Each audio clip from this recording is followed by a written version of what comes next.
the kids that turn up, they're all from, you know, the supreme leaders around the world. There's also the girl from YouTube.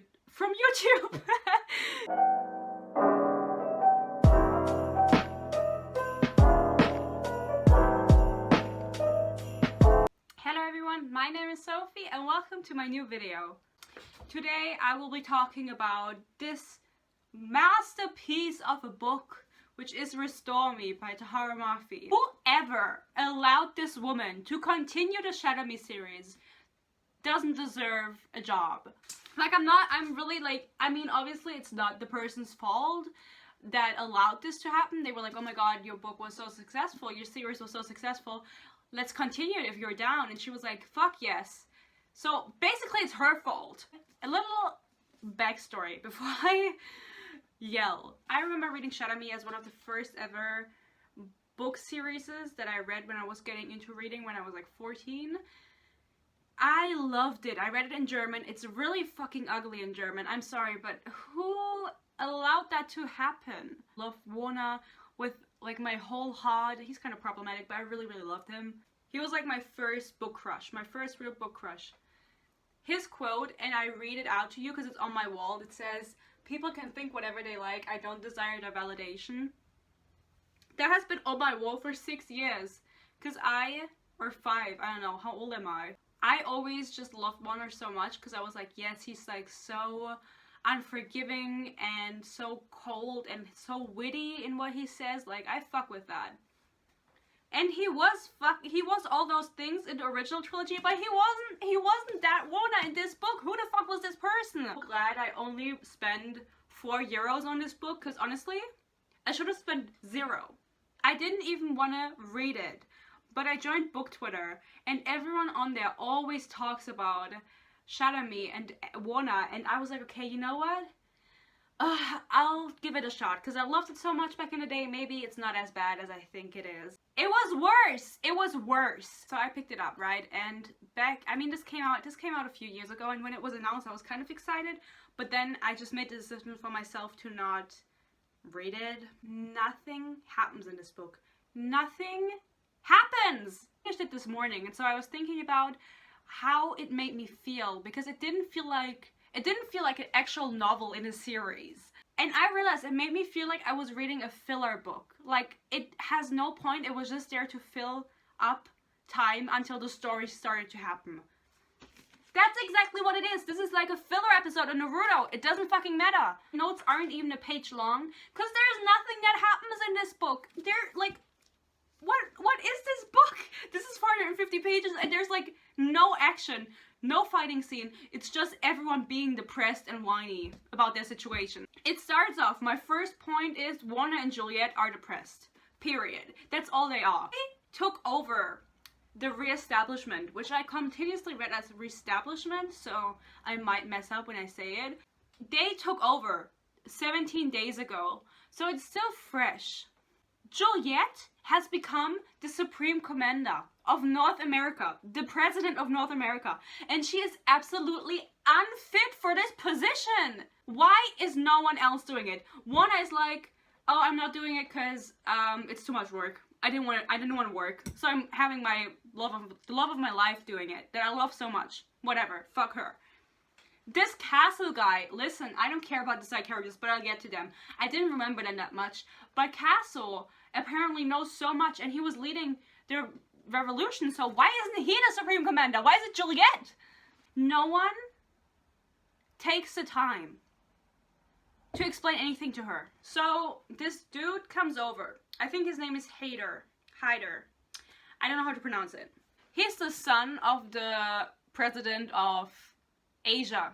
He comes over and Juliette does not know how to behave.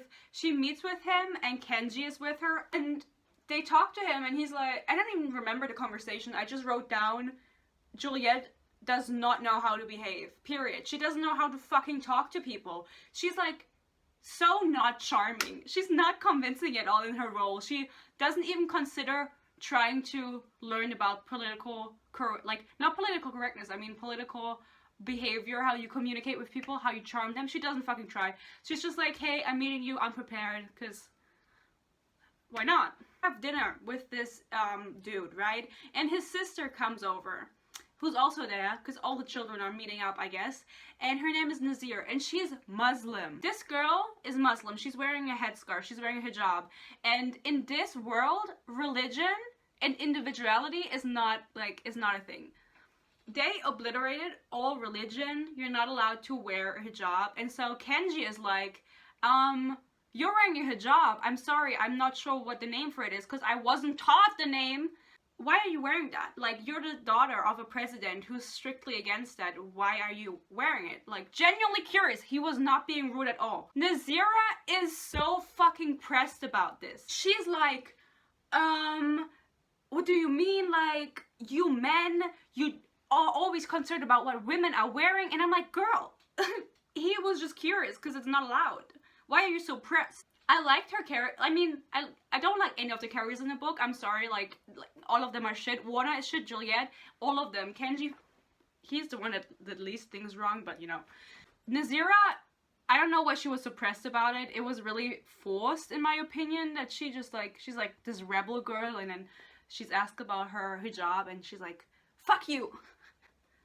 They go for a walk the next day with the two visitors, with the sister, with Nazir and her brother, and obviously the brother talks to Juliette about politics and that there's this big like symposium coming up where all of the sectors in North America are meeting and she has to hold a speech, and she's like, I don't really know what that is. She doesn't know anything. She doesn't know anything, and no one like thought to tell her either. I mean, listen, no one has to tell her, because honestly, you're the leader. You decided to be the leader and the president and the supreme commander, and you just complain. The whole book, listen, the whole book, she just complains about being depressed and having so much work to do and not knowing anything, while actively sitting her ass down and not learning anything. She doesn't want to learn anything. She just wants to cry about it. She doesn't want to change it. So the brother is like, he's friends with Warner, and so he's like to Warner, you didn't fucking tell her anything. And he's like, I mean, I had to fuck her the whole time, because that's all they do. They don't talk, they just have sex. Then Warner and the brother leave to talk to each other, and then Nazira also just runs off. And Juliette is alone with her guards, and she's like, yeah, I'll just walk like to the base. It's 5 minutes away. I'll just walk there alone. And lo and behold, she's shot in the back. This bitch is shot, and she doesn't die. You know, obviously she doesn't die. I just really don't know how that happened. How did the guy even get so close to her? And also, Juliette is a fucking dumbass for walking around, because she's invincible to bullets because of her magical skin, and she didn't have her magical powers on when she's when she's out in the open alone. She makes me so mad. This, however, you might think, oh my god, this is gonna have some consequence, like we're gonna discuss who could be, you know, the person that did that, if there might be an alliance against Juliette, how to enforce gods. Never is this talked about again. She's shot, she's in the hospital for 2 days, she hallucinates, she fucks Warner, and that's it. That's it! Warner finds out through Castle and through his father's old diary or whatever that Juliette is actually an experiment. She is not who he thinks she is, and she's not who she thinks she is. The establishment actually knew about her the whole time, and the plan went wrong, and they didn't want her to take over, but she just did it because she's a like failed experiment. Warner tells us in his POV, he's like, oh yeah, the re-establishment used these unnatural, so the people with power, to rise in power and to become powerful and take over and create the system we live in today. But never is it explained how they use them. What do you mean that's how they gain power? How did they use these people? What is the fucking plan? How did they do it? No explanation. It's just, they just did it. Also, Juliette has a bigger sister, like she's a year older, and she's also an experiment, but she's being held underwater? Why the fuck is this girl underwater? I don't know. She's forced underwater. She has 4 20-minute breaks every 24. What the fuck? I was reading that. It's like there's things forcing air into her lungs, and it's like, why is she living underwater? Because I thought she had like psychokinesis powers. Isn't that when you can move things with your mind? So why aren't you just not, like, why underwater? Apparently, Warner was the one that looked over her torture. He didn't know for what. He didn't know it was Juliette's sister, but he was torturing her. And he's, like, really regretful for it. And I don't really know why he did it in the first place, but I mean, he's just cruel and evil. Then Warner is like, you know what? I probably should tell Juliette. And she, you know, she goes ape shit crazy. And she just runs into the woods and no one follows her. Like, no one holds her back. It's like, oh my god, you were just shot like 2 days ago. Maybe you shouldn't go out alone. She just runs away. And she's so mad at Warner is because she finds out that her real parents actually gave her up to the re-establishment because her sister had powers and they were like, oh, maybe she has powers too. And then she was adopted by abusive parents and she was under the impression, or she didn't know she was adopted, but Warner knew she was adopted. He just didn't know if the parents were still alive, you know. He was like, oh yeah, I know you're adopted. I wasn't going to tell you because honestly I thought your real parents were dead, so there was like no point in telling you, like you didn't benefit from it at fucking all. Juliette is mad at this. She's like, why the fuck did you not tell me I was adopted? And I was like, that's the least of your fucking worries right now. Everyone wants to kill you and you're like, why the fuck were you adopted? Like, this pressed me so much because I didn't get it. It was like, Warner knew you were adopted but thought your real parents were dead. So there was like no point in telling you because he thought they were dead. But they're alive and he tells you, oh, they're actually alive. I didn't know. I just learned it today. First of all, here's a little quote from when they have sex. Okay, I'm gonna read it out. They're fucking right now. It's a torrent of feeling, a simultaneous, ephemeral, I don't know what that means, taste of death and bliss, and my eyes close. White hot heat flashes behind my eyelids, and I have to fight the need to call out his name, even as I feel us shatter together, destroyed and restored all at once. And he gasps. He says, Juliette. I wish I could have sex like that. I've never felt like that during sex. It never tasted like death. I don't think that's normal. This bitch has run away, right? And she thinks, but I have no one to talk to anymore. Warner is out of the question. Castle is complicit! Bitch, honestly, Castle knew about all of this before Warner knew it. And the fact that she says Castle is complicit, it should be the other way around, you know? Castle is out of question, Warner is complicit. It just didn't make any sense in my head because I think Warner fucked up less than Castle did, because he really didn't say anything and he knew everything. All of the kids that turn up from the supreme leaders around the world, there's also a chick from Europe, her name is Lena, and she's Warner's ex-girlfriend, and she's just there to absolutely, like, unnecessarily cause drama. Warner and her dated for 2 years, and you know what, she turns up to Warner's room and he's like, I never made you believe that I loved you. And I was like, okay, but you fucked her for 2 years and I'm sure you had communicated. Like, I would think we're dating.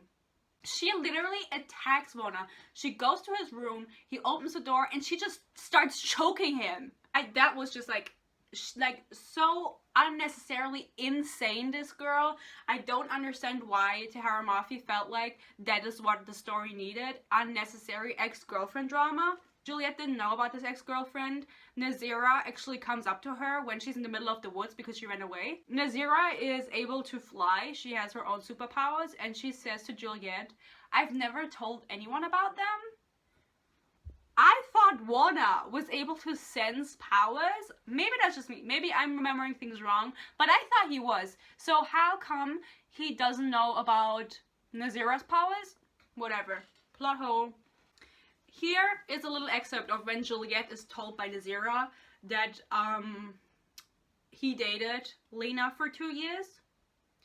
How long were they together? 2 years. 2 years. The answer is so unexpectedly painful, it spears through me through my new defenses. I'm sorry, I can't read. 2 years? 2 years with another girl and he never said a word about it. 2 years with someone else. And how many others? A shock of pain tries to reach me, to circumvent my new cold heart, and I manage to fight the worst of it. Even so, a prick of something hot and horrible buries itself in my chest. Not jealousy, no. Inferiority, inexperience, naivete. Why is she using all these big words that I don't know? Naivete, even with an accent. Nous sommes français. I took 4 years of French in school. I hope everyone can tell. Juliette moves to her new quarters, which are Anderson's quarters, the old Supreme Leader, and she looks at his like alcohol collection because he was an alcoholic. And this queen decides to just like drink whiskey. Like never drunk before. She's like, you know what's gonna slap right now? Like my body weight in whiskey. If I just drink that for the first time ever. I never drunk before. She gets drunk and then she cuts her hair, which is a really queen moment. She just shaves off all of her hair. She doesn't give herself a bob or anything. It's just a buzz cut. I didn't think that this was like a queen moment, honestly. I didn't think it was badass. It seemed very like old Juliette to me, like unstable, insane Juliette in the first book. I'm sorry, but she was kind of crazy. She then goes to meet with everyone who has arrived, which is all of the children, and why do we need all of them introduced when like none of them play a role? I don't know. She meets Lena and she's supposed to be like really badass when Lena is like, oh hi, I'm Lena. And Juliette is like, okay bitch, I don't care. The other children arrive, as I said, and also the children from South America, and they're twins. One of them is trans, and Lena goes, wait, are we just gonna pretend like she's a girl? Like, one of the siblings decided that he's gonna be a girl and we're just gonna go with it?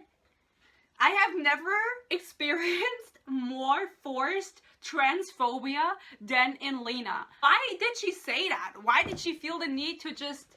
I mean, I'm sure that Valentina hasn't just been trans since yesterday. You know, I think it would be known. Maybe not. But honestly, if Lena just speaks her mind like that all the time, just out loud, she doesn't seem to be a good candidate to become a Supreme Commander after her parents die, because she seems very impulsive. Sorry, Lena, but fuck you. They just introduce themselves, and then Juliette like runs off again. I don't know where she's going, and Warner runs off after her, and he's like, oh, I love you, and they kiss, and she's still so pressed. Like, they never communicate in this book. They never talk. They never have a conversation about anything. And it's like, okay, fine. But also the thing is, they have been dating for 20 days. Juliette is so pressed over this after they've been dating for 20 years.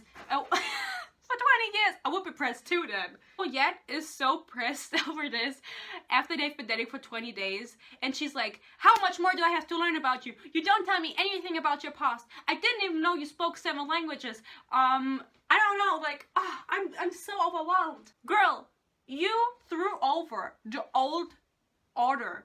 You're now the Supreme Commander. If you'd sat down with your mans to talk, maybe you would find out shit about him. But honestly, I don't think you ever fucking did that.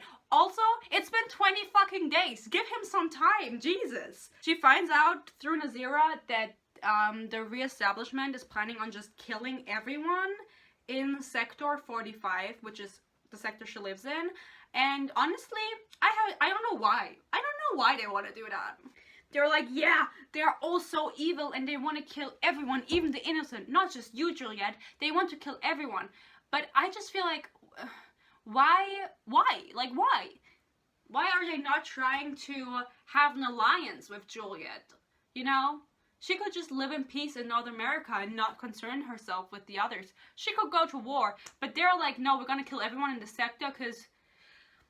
I don't know, we feel like it. Juliette in her head is like, you know what, if they kill, or they want to kill all the people here, I have to kill the leaders first. And I read that and I was like, okay, how are you gonna do that? You're stuck in North America, you're just gonna fly there? You've never fucking flown in your life. You're just gonna fly over to fucking Europe and be like, knock knock bitch, I'm gonna shoot you in the head. Like, what is your plan? What's your game plan? They are at the symposium now, and Juliette holds a speech, and she never practiced this speech. She didn't know she was going to the symposium 2 days before it happened, and in those 2 days, I don't know, she like didn't sit down to write a speech, so I don't know where it just came from. Maybe someone wrote it for her, but even then, she's not nervous about it at all. She's like, okay, blah, blah, blah, blah. The people that she's holding the speech for are, I think, all the leaders from the other 400 or 500 sectors, and they get mad at her and are like, boo, boo, bitch, and she's like, shut up, be quiet. And apparently her voice has power too now. Like, she's not just invincible with her skin and her touch, she's also, like, she can also scream and kill people, which honestly is goals. So she screams at them to shut the fuck up, and then everyone is dead. Everyone has died. All of the people in the room are dead. Literally all of the side characters that you got to know in the original trilogy, they die in the same scene. And yeah, you know, so they didn't have any role. The only people who survived are Adam, James, and the twins, the healing twins, which is really convenient. But like the Winston guy, the Brandon guy, I don't know them. I don't remember them. So when they died, I wasn't like, oh no. Because I never gave a shit about them. I didn't even like know what they did in the other books. But still, it was like, okay, so you're just gonna introduce like a new cast of side characters with all the children and kill the other ones? And that's your like solution for everything? Book ends with Oceania. How do you fucking say it? Basically, they come in and they fetch her and they're like, oh my god, you did beautiful work. And she's like, the fuck you want from me? And then the person is like, oh, your father and I are waiting for you in Oceania. How to say it. And she goes unconscious and Warner is like handcuffed and Kenji is like dragged off and whatever. She wakes up in Oceania. She wakes up in a children's bedroom and she looks through notes and photos that she finds in a desk, and turns out she is the daughter, at least I think, they didn't say it, but I think that's the case. She's the daughter of the Supreme Leader of Oceania, and she knew all of the other Supreme Leaders for her whole childhood before her parents gave her up to be tested on because she had special powers.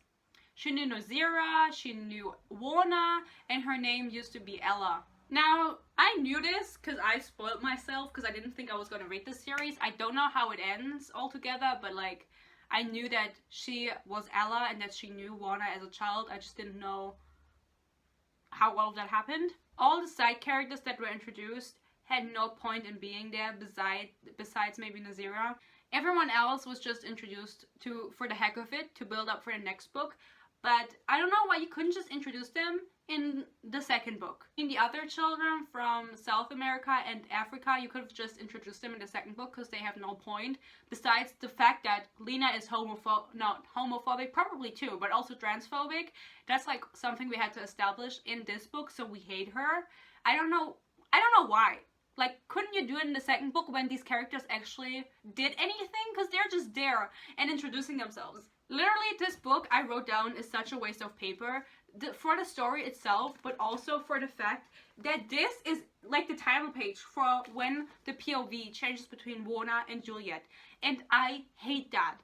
Can't you just fucking write her name up here? Is that not enough? Do you really need all this fucking space to tell me that the POV is going to change? I don't understand it. And then listen, this fucking Warner chapter at the end when he's like unconscious. Huh?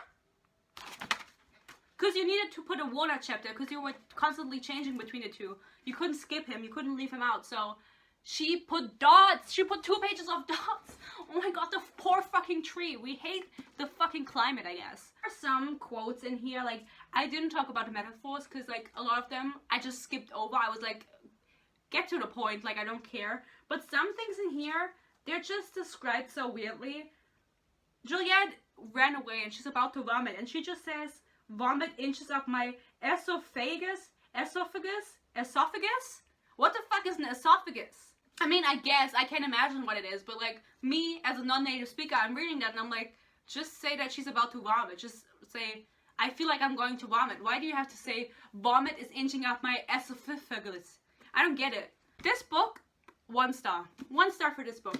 Listen, if I find this next book, I'm either gonna read it when it's on sale, like when I can get it for really cheap like I did this book, or I'm gonna read it on other means. But really, I just really want to know if the things like that I don't like about this book, which is the fact that nothing happens. Like, nothing happens. This book didn't need to exist. If that redeems itself, if the story is actually interesting, because I felt like the book ended where the story started, you know? It's a filler. Nothing happens in this book. We didn't need this. A setup. No need. The relationship drama is so unnecessary. I don't understand why authors think that characters need to be, like, to have, like, an ex come in or have some dramatic, like, breakup, to have relationship issues and drama. There are other ways to have, you know, issues in the relationship. You can also just have them be happy and together. What is the point in separating them if they're just thinking about how bad they want to fuck each other the whole time? Then they're not really broken up. My throat hurts. Honestly, I didn't think I was gonna be so mad, but just the fact that I love this original trilogy so much. Like, Warner was my #1 for so long, and then I get this. I hope everyone enjoyed this. Make sure to go check out my other videos. In some of them I yell more, some I yell less. You'll have to check it out for yourself. But I hope to see you next time. Bye!